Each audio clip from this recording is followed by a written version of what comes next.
Henry Alford, an introduction. Alford was born in London in 1810. Something of a prodigy, he had published several Latin odes and a history of the Jews by the time he was 10. Graduating from Cambridge, his life was to follow in the family footsteps of being a clergyman, and he held the post of Vicar at Wymeswold in Leicestershire for the next 18 years. Shortly after this, he became the Dean of Canterbury. Much of his career highlights are based on his theology and such works as his startling 4-volume edition of the New Testament in Greek. But in this volume we concentrate on his poems, a fine example of a Victorian poet who wrote several volumes of his own verse. His work is undeniably religious in tone, but it has that quality of wonderment, of expressing something beyond and apart from themselves. These poems are read for you by Richard Midgley and Gisela Rowe. Written January the 1st, 1832, by Henry Alford.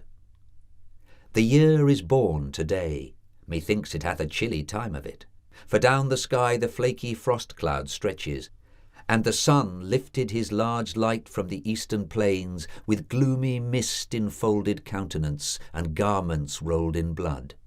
Under the haze, along the face of the waters, gather fast sharp spikes of the fresh ice, as if the year that died last night had dropped down suddenly in his full strength of genial government, prisoning the sharp breath of the northern winds, who now burst forth and revel unrestrained over the new king's months of infancy.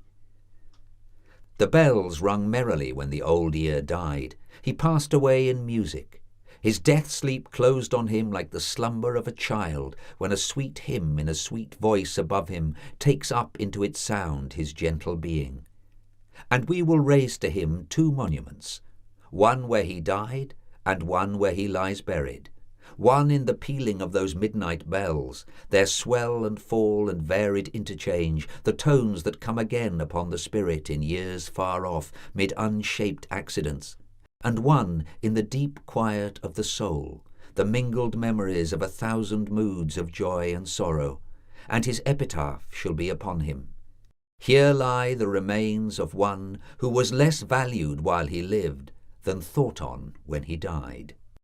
Written during an aurora borealis, January the 7th, 1831, by Henry Alford. Lo, where they play, the fiery squadrons bright, along the spangled azure of the night, waving aloft their ensigns, where the while wheels to the sphered music many a file of heavenly soldiery, and poured on high, far o'er the orient and the southern sky, fair stations of still fire their watches keep, o'er half the world entranced in slumber deep. Or issuing into brightness, dome and hall and palace front distinct with columns tall, in mystic maze of varied light are driven along the pictured concave of the heaven. And ever and anon upon the north vistas of rosy flame are opening forth, and centres of intense and throbbing light pour eddying brilliance o'er the arch of night. So in the primal infancy of man, ere yet the desolating curse began, hues of celestial sheen were wont to rise far o'er the blossomy groves of paradise, while the blessed pair stood wondering to behold shiftings of myriad gleams from wings of gold, and in a deeper glory faint descried, mid blazonry of banners floating wide, some seraph hierarch on his airy way, companied earthward by that high array. Peace, by Henry Alford. I have found peace in the bright earth and in the sunny sky, by the low voice of summer seas, and where streams murmur by.